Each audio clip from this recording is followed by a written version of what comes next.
Hello everyone, আসসালামু আলাইকুম। Welcome to my new another blog. আজকের ব্লগে একজন গৃহিণী সারাদিনের কিছু চিত্র আপনাদের সাথে তুলে ধরবো। সেই সাথে আমার সিক্রেট একটা রেসিপি গরুর মাংসের ভর্তা, সেটাও আপনাদের সাথে শেয়ার করব। আজকের ভিডিওটা শুরু করছি একদম সকাল থেকে। সকালবেলা ঘুম থেকে উঠে হাত মুখ ধুয়েই চলে এসেছি রান্নাঘরে। সবার জন্য সকালের নাস্তা তৈরি করতে হবে। আমার বাসায় সকালের নাস্তাতে রুটি আর সবজি তরকারি থাকে। আজকে সকালের নাস্তায় থাকছে রুটি এবং আলুর দম। ছোট ছোট আলু দিয়ে আমি আলুর দম রান্না করেছি, আর এটা কিন্তু আফগানি আলুর দম, টক দই দিয়ে রান্না করেছি, আর খেতে কিন্তু বেশ মজার হয়েছিল। সকালবেলা সবজি দিয়ে রুটি খেতে আমাদের বাসায় সবাই খুব পছন্দ করে, তবে মাঝে মাঝে সবজির আইটেমের বদলে আমি অন্যান্য আইটেম রান্না করি, তাহলে খেতে বেশ ভালো লাগে। সকালে রান্নাবান্না শেষ করে আমি দুপুরের রান্নাটা একসাথেই সেরে রাখি, যাতে করে পরবর্তীতে একটু রেস্ট নিতে পারি। তাই দুপুরের আয়োজনেও বেশ কিছু ছিল না, অল্প কিছুর মধ্যেই শেষ করেছি। কাঁচকলা দিয়ে রুই মাছের ঝোল করেছিলাম, সাথে ছিল ধুন্দুল ভাজি, আরও আছে চিংড়ি মাছ দিয়ে করলা ভাজি। চিংড়ি মাছ দিয়ে করলা ভাজি খেতে কে কে পছন্দ করেন অবশ্যই জানাবেন।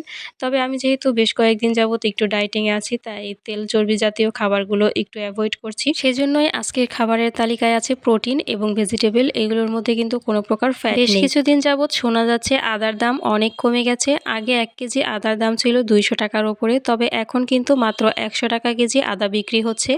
আমাদের বাসায় যেহেতু জয়েন্ট ফ্যামিলি, আমাদের পরিমাণে আদাটা একটু বেশিই লাগে, তাই আমরা একটু বেশি পরিমাণেই কিনি।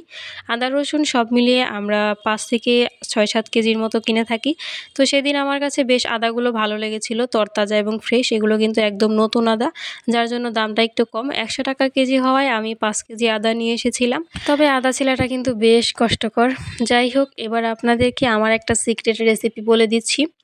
অনেকেই গরুর মাংসের ভর্তার নাম শুনেছেন, বাট কিভাবে তৈরি করতে হবে জানেন না এবং ঝামেলা মনে করেও করতে চান না। কিন্তু আজকে আমি এমন একটা রেসিপি আপনাদের বলে দিব, যেটা শুনলে আপনারাও চমকে যাবেন। বাসায় রান্না করা গরুর মাংস থেকে কয়েক টুকরো মাংস নিয়ে নিয়েছি, আর তারপরে মাংসটাকে আমি তেলে ভেজে নিয়েছি। সাথে কোনো কিছুই অ্যাড করিনি, শুধু রান্না করা মাংসটা উঠিয়ে তেলে ভেজে নিয়েছি। এবার হাত দিয়ে খুব ভালোভাবে আঁশগুলোকে ছাড়িয়ে নিচ্ছি। অবশ্যই আঁশগুলোকে এভাবেই হাত দিয়ে ছাড়িয়ে নিতে হবে, তাহলে কিন্তু খাবার সময় মুখে বেশি আঁশ মনে হবে। আঁশগুলোকে ছাড়িয়ে নেওয়ার পর দেখতে পাচ্ছেন আমি সাথে আরও কিছু নিয়ে নিচ্ছি। এখানে শুকনো মরিচটাকে আমি লবণ দিয়ে খুব ভালোভাবে মেখে নিচ্ছি, আর অবশ্যই কিন্তু শুকনো মরিচটাকে তেলে ভেজে নিতে হবে। এরপর দিয়ে দিচ্ছি একটু বেশি পরিমাণেই পেঁয়াজ। ভর্তায় আবার পেঁয়াজ বেশি না হলে আমার ভালো লাগে না, আপনারা আপনাদের প্রয়োজন মতো দিবেন। সেই সাথে আমি কিছু রসুনও ভেজে নিয়েছি। চাইলে আপনারা পেঁয়াজটা হালকা ভেজে দিতে পারেন, আপনাদের যেরকম মনে চায় সেভাবে রান্না করবেন। আর এবার আমি দিয়ে দিচ্ছি গরুর মাংসের সেই ঝুরি করা মাংসগুলো। এরপর আমি সব কিছু একসাথে মিশিয়ে নিচ্ছি। একটু বেশি পরিমাণে সরিষার তেল দিবেন, কারণ ভর্তায় কিন্তু তেল ঝাল নুন সব কিছুই বেশি ভালো লাগে। তো তেল দেওয়ার পর আমার কাছে মনে হলো লবণটা একটু কম হয়েছে, তারপর আমি আরেকটু লবণ অ্যাড করলাম। এই তো তৈরি হয়ে গেল গরুর মাংসের ভর্তা। জাস্ট আলুর ভর্তা যেভাবে তৈরি করেন সেভাবে তৈরি করলে কোনো সমস্যা নেই, শুধু রান্না করা মাংসটা তেলে ভেজে নিতে হবে। আজকের এই যে দেখতে পাচ্ছেন গরুর মাংসের ভর্তাটা হয়ে গেছে, আর এই ভর্তা দিয়ে ভাত খেলে কিন্তু নিমিষে 1 প্লেট ভাত খেয়ে নেওয়া যাবে। যাই হোক, আজকের দুপুরের আয়োজনে অনেক কিছুই থাকলো আপনাদের সাথে। সেই সাথে কিন্তু আরও আছে চাপা শুটকির ভর্তা। আমি কিন্তু চাপা শুটকির ভর্তাটা বেশ ভালোই বানাতে পারি, সবাই আমার ভর্তা বানানোটা বেশ প্রশংসা করে।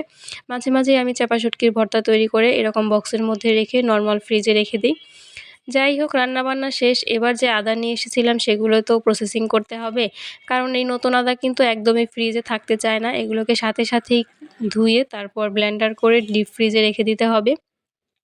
এই যে দেখতে পাচ্ছেন আদাগুলোকে খুব ভালোভাবে ধুয়ে তারপর কাটতে বসে গেছি। আমি, আমার ননদ, আমার যা, আমরা সবাই মিলেই আদাগুলোকে সংরক্ষণ করছি খুব ভালোভাবে। যাই হোক, আদা টাদা ছোলা শেষ। এবার তো রাতের খাবার খেতে হবে। একজন ঘর গৃহস্থলীর গৃহিণী কিন্তু সবসময় নিজের কথা না ভেবে পরিবারের কথাই বেশি চিন্তা করে। সবাই কি পছন্দ করে, সবার মনের মতো খাবারের আয়োজন। আজকে ডেইলি ব্লগটা যদি আপনাদের ভালো লাগে থাকে প্লিজ শেয়ার করে দিবেন। সবাই ভালো থাকবেন, সুস্থ থাকবেন। আল্লাহ হাফিজ।